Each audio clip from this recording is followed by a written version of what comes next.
विकास की मुख्यधारा में जुड़े हैं और अपने शस्त्र हमारे समाज के वरिष्ठों मांझी चालकी गायता उनके समक्ष सौंप कर एक नया जीवन शुरू कर रहे हैं। ऐसे सभी बंधुओं को बहुत बहुत शुभकामनाएं देते हैं, उनको बधाई देते। सभी लोग मिलकर भी आए हैं और बड़ा दुख होता था कि इस नक्सलवाद के कारण मरने वाले भी अपने लोग होते थे, मारने वाले लोग भी अपने होते थे और इसीलिए हम सब लोगों ने प्रारंभ में ही ये निर्णय लिया।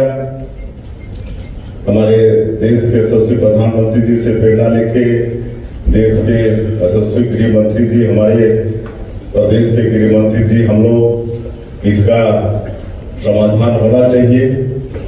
और जब ये पता चला शुरुआत में पहले ही बैठक में कि ज्यादा नक्सलवाद छत्तीसगढ़ में ही बचा, उस समय 77% नक्सलवाद छत्तीसगढ़ में बचा था, बाकी 23% छत्तीसगढ़ से लगे हुए अन्य प्रदेशों में था।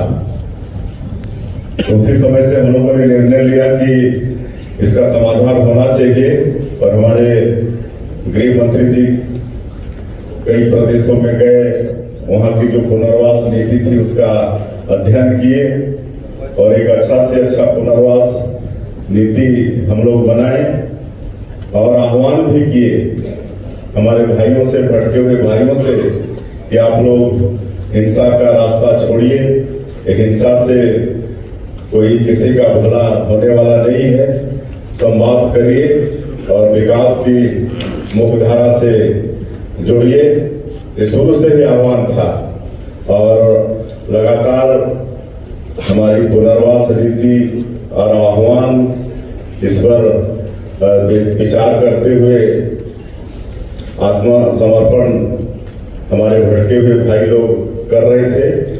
लेकिन आज का ये दिन ऐतिहासिक है क्योंकि आज एक साथ शायद नक्सलवाद के क्षेत्र में कभी ऐसा नहीं हुआ होगा कि इतने लोग एक साथ विकास की मुख्यधारा से जुड़ रहे होंगे।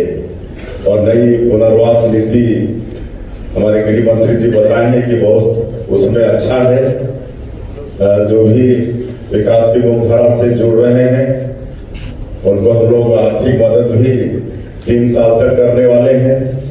शहरी क्षेत्र में 4 डिसमिल से लेकर ग्रामीण क्षेत्र में 1 हेक्टेयर तक खेती के लिए जमीन भी नई पुनर्वास नीति में व्यवस्था है। उनका स्किलिंग भी करा रहे हैं, स्किलिंग करा के उनको रोजगार से जोड़ने का भी नई पुनर्वास नीति में व्यवस्था है। साथ ही जो प्रदेश की जो नई उद्योग नीति लाए उसमें विशेषकर हमारे ऐसे जो भटके हुए लोग जो विकास की मुख्यधारा से जुड़ते हैं तो उनके लिए भी विशेष प्रावधान है। उनको सस्ते दाम में उद्योग के लिए जमीन मुहैया कराने से और भी कई तरह के प्रोत्साहन के प्रावधान नई उद्योग नीति में भी है।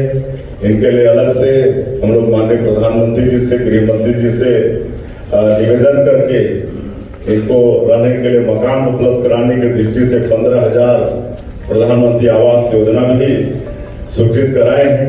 इसमें कई हजार का निर्माण काम चल भी रहा है प्रधानमंत्री आवास के तहत में। तो ये सब नई पुनर्वास नीति में है और ये सब से प्रभावित होके आज इतनी बड़ी संख्या में हमारे भाई बहन लोग विकास की मुख्यधारा से जुड़े हैं और उनको संविधान का बुक भी दिए हैं और आज उनसे मिलके भी आए हैं और उनसे हम लोगों ने ये कहा है कि अब ये जो बस्तर का क्षेत्र जो नक्सलवाद के कारण विकास की दृष्टि से अछूता था, पिछड़ा हुआ था, लेकिन अब लगातार विकास भी हो रहे हैं। नियत नीलांबर योजना के माध्यम से सरकार की योजनाओं को हम लोग वहां तक पहुंचाने में सफल भी हो रहे हैं। सड़कें भी बन रही हैं, बिजली भी पहुंच रही है, पानी भी पहुंच रहा है, राशन कार्ड भी बन रहा है, राशन भी पहुंच रहा है। तो ये सब बात उनको गले उतर रहा है, उनको समझ में आ रहा है और आगे वो लोग बस्तर के विकास के लिए वचनबद्ध है।